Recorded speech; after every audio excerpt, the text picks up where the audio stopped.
Assalamualaikum warahmatullahi wabarakatuh. Alhamdulillah wassalatu wassalamu ala sayyidina Rasulillah Sayyidina Muhammad bin Abdullah wa ala alihi wa sahbihi wa mawalah, ma ba'd. Kita bersyukur kepada Allah Subhanahu wa taala pada pagi hari ini kita hadir di majelis yang penuh berkah, majelis Al-Imam Al-Arif Billah Al-Habib Ali bin Abdurrahman Al-Habsyi. Mudah-mudahan Allah Subhanahu wa taala mengangkat derajat beliau dan Allah Ta'ala berikan berkah kepada kita sekalian dan guru-guru kita semuanya, diberikan kesehatan, afiat, berkhusus akhina Al-Habib Ali bin Abdurrahman bin Muhammad bin Ali Al-Habsyi dan segenap para habaib, para asatidah, para kiai, para guru-guru dan semua hadirin dan hadirat. Allah Ta'ala berikan keberkahan kepada kita sekalian. Alhamdulillah, kita ini berada di hari Ahad terakhir di tahun 2024 dari tahun Masehi. Alhamdulillah, kita tutup tahun ini dengan majelis ilmu, nikmat yang besar dari Allah Subhanahu wa taala. Al-Imam Abdullah bin Al-Haddad di dalam bahasan yang tadi membahas tentang kaki yang Allah Ta'ala berikan kepada kita. Ketahuilah bahwasanya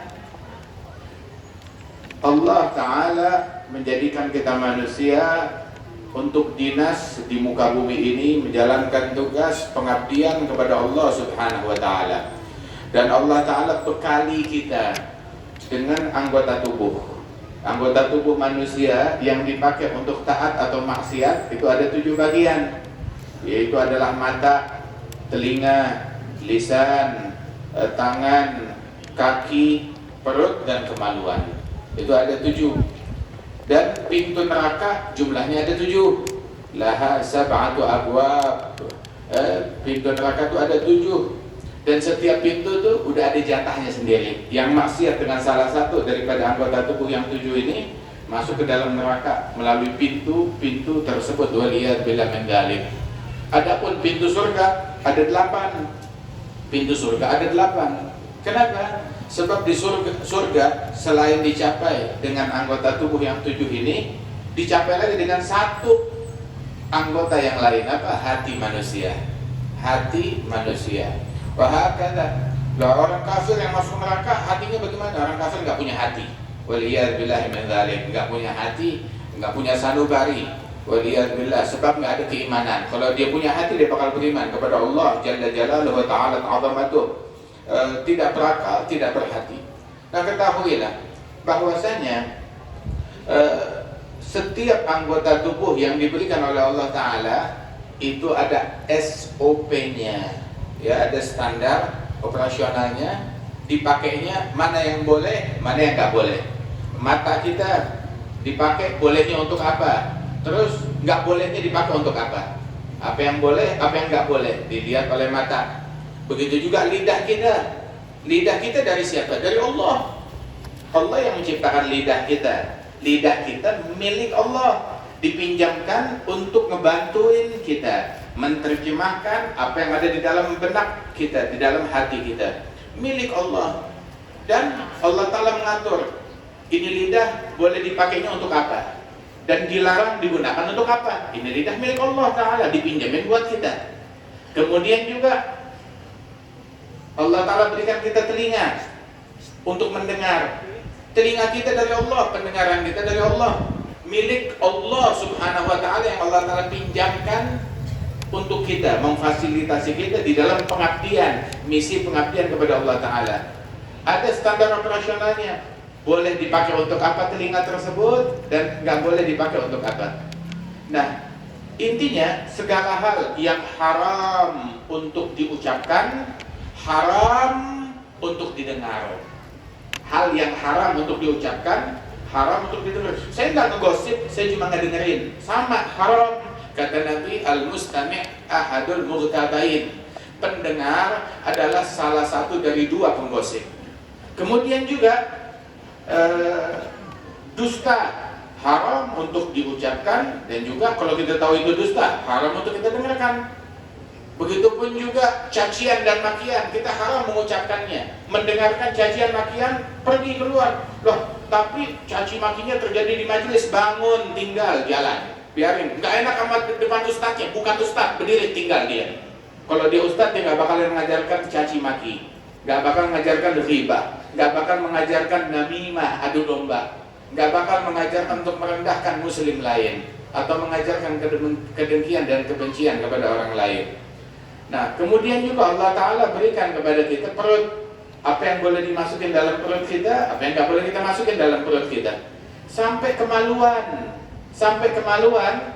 boleh digunakannya untuk apa dan apa yang dilarang oleh Allah Subhanahu wa Ta'ala. Udah ditentukan oleh Allah Subhanahu wa Ta'ala, walladzina hum li furujihim hafizun illa ala azwajihim aw ma malakat aymanuhum fa innahum ghairul malumin faman ittaba wara'a dzalika fa ulaika humul adun.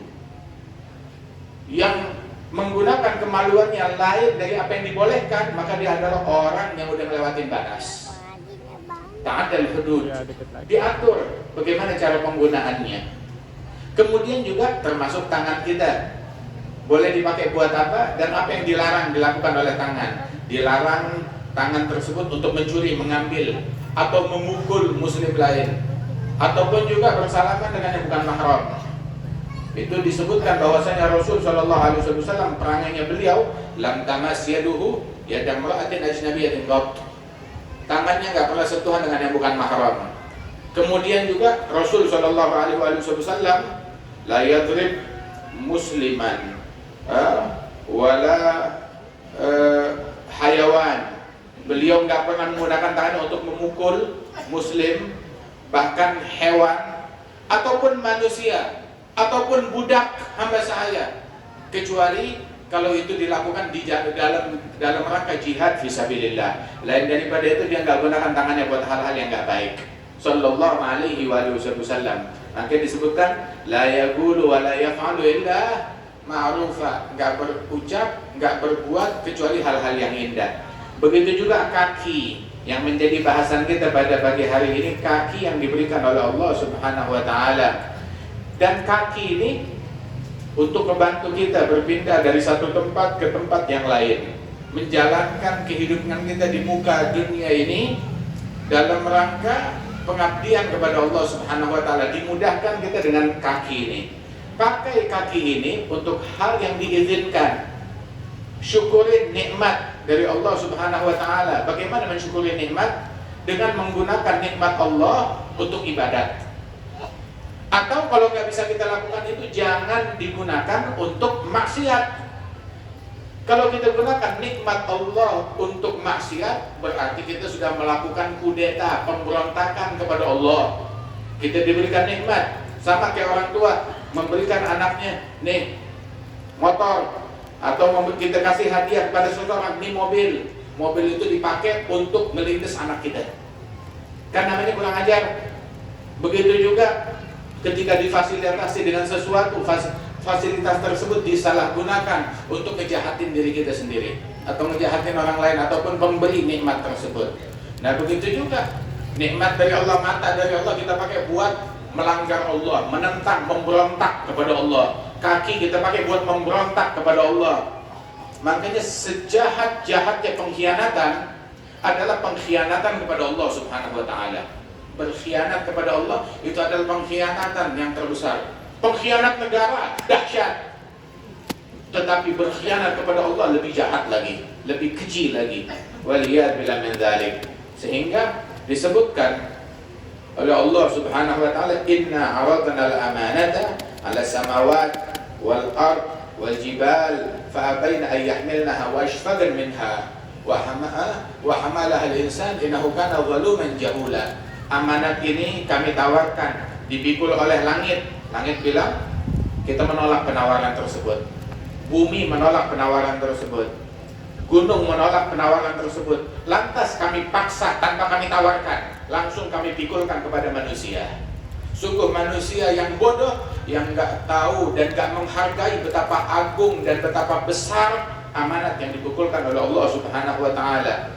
Dan yang zalim adalah yang mengkhianati daripada amanat tersebut kepada Allah Jalla Jalaluhu Ta'ala azamatuh. Sehingga besok hari kiamat kita bakal dipertanggungjawabkan di hadapan Allah Subhanahu wa Ta'ala. Al-yawma nakhtimu ala afwahihim wa tukallimuna aydihim wa tashhadu arjuluhum bima kanu yaksibun. Hari ini mulut kami tutup, kemudian yang bicara kepada kami, memberikan kesaksian adalah tangan. Tangan yang berbicara, saya dipakai untuk ini, saya dipakai untuk itu. Dan memberikan kesaksian adalah kaki. Kaki kita bersaksi, saya dipakai jalan ke sini, jalan ke situ.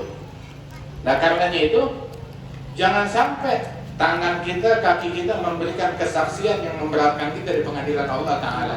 Ini kaki pakai ke masjid.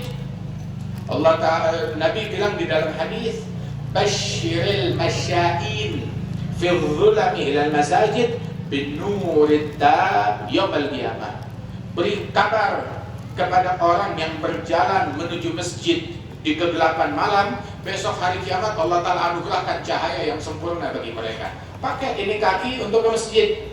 Ada satu orang bilang, ya Rasulullah, rumah saya jauh dari masjid, saya niat mau pindah, mau jual rumah saya yang jauh, mau pindah ke dekat masjid.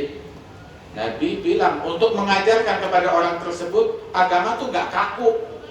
Agama tidak kaku. Oh, kamu harus jual rumah kamu yang jauh, pindah ke rumah yang dekat masjid. Enggak. Agama tuh fleksibel, gak kaku, gak ribet. Maka Nabi bilang kepada dia, Nabi bilang, jangan kamu jual, biarin tetap di situ. Loh, terus jalannya jauh ya Rasulullah, ada manfaatnya, ada keuntungan. Setiap langkah yang kamu langkahkan berarti itu makin jauh, makin banyak langkahnya. Tiap langkah itu dihapuskan dosa, diangkat derajat, ditulis pahala oleh Allah Subhanahu wa Ta'ala. Sejumlah langkah yang kita langkahkan. Nabi Muhammad kalau pergi sholat Jumat atau pergi sholat Id, maka beliau itu berjalannya itu perginya dari jalan yang berbeda, pulangnya dari jalan yang berbeda. Kalau sholat Id, perginya, makanya dalam fikih disunnahkan kalau kita pergi menuju masjid atau sholat Id, pergi dari jalan yang beda, pulangnya ngambil jalan yang beda. Kenapa? Agar setiap tanah yang kita pijak menjadi saksi. Menjadi saksi kalau kita berjalan dengan kaki kita di atas tanah tersebut menuju ke masjid atau pulang dari masjid. Yang diganjar pahala bukan perginya doang, tapi pulangnya juga diganjar pahala. Pulangnya juga diganjar pahala oleh Allah Subhanahu wa Ta'ala. Pakai itu kaki, hadir menuju majelis ta'lim, majelis ilmu. Ini kita hadir majelis di sini, tahu nggak pahalanya berapa banyak? Nabi bilang dalam hadis, hudur majelis ilmin khairun min salati alfi rak'ah, wa min iyadat alfi marid, wa min hudur alfi janazah. Kamu hadir di satu majelis ilmu, pahalanya lebih baik, bukan sama ya, pahalanya lebih baik daripada pahala salat sunnah 1000 rakaat digabungkan dengan pahala menjenguk 1000 orang sakit, digabungkan dengan pahala menghadiri 1000 jenazah. Hadir satu majelis pahalanya mengungguli itu semuanya. Kaki kita pakai untuk hadir jenazahnya muslim, untuk takziah. Kaki pakai untuk takziah, hadir jenazahnya muslim. Kemudian juga kaki kita pakai untuk menjenguk orang sakit. Kaki kita pakai untuk berziarah kepada sholihin. Kaki kita pakai berjalan, ya, kemana? Untuk berziarah, berkunjung, silaturahmi. Kaki kita pakai untuk menjenguk orang tua kita. Jenguk orang tua kita, berjalan dengan kaki kita. Begitu juga kaki kita pakai kaki tersebut, ya, untuk apa? Untuk berdiri tahajud di malam hari. Itu disebutkan di dalam hadis bahwasanya ada dua hal yang tidak bisa bersatu. Apa? Debu yang menempel di kaki, debu yang menempel, debu dari hasil fisabilillah, perjalanan yang dia jalankan di jalannya Allah, itu nggak bakalan bersatu dengan debu neraka jahanam. Artinya kaki yang menginjak debu-debu yang dalam perjalanan di jalan Allah, baik itu ke majelis, ke masjid, nuntut ilmu atau jihad fisabilillah, kaki ini nggak bakalan masuk ke dalam api neraka. Dijaga oleh Allah Subhanahu wa Ta'ala. Pakai kaki kita buat hal yang demikian. Jangan kaki dipakai, oh saya mau hadir konser. Kaki dipakai mau hadir konser. Allah nggak ciptakan kaki buat begituan. Jangan kaki kita dipakai gitu. Tahu nggak untuk apa? Untuk jalan ke orang-orang keliling, safari. Ada orang safari dakwah. Ini beda, safari namimah, safari adu domba. Dia jalan keliling tuh untuk ngadu domba, datang ke tempat ini untuk mengadu domba, ngajarin orang, ayo benci kepada sana, ayo dengki kepada sana, ngajarin orang tuh untuk saling membenci, saling mendengki. Ada syirar ibadillah al-masyaun bin namimah al-mufarriqun bainal jamaah. Seburuk-buruknya hamba Allah. Siapa seburuk-buruknya hamba Allah? Orang yang berjalan untuk provokasi, untuk adu domba. Jalan ke sini, jalan ke sini. Kadang jalannya ke pesantren dan masjid dan pengajian untuk adu domba. Ayo benci kepada ini, benci kepada kelompok ini. Berjalan untuk ngadu domba. Mufarriqun bainal jamaah, yang hobinya memecah belah antara orang yang bersatu. Nggak senang ada orang cinta kepada keluarganya Nabi. Nggak senang ada orang cinta kepada para wali-wali. Nggak senang ada orang cinta kepada sahabat Rasulullah SAW. Nggak senang ada orang cinta kepada para ulama. Nganggap cinta kepada mereka pembodohan. Terus yang cendekiawan itu bagaimana? Wah, kamu cinta sama wali, cinta sama ulama, cinta sama ahlul bait, cinta sama sahabat.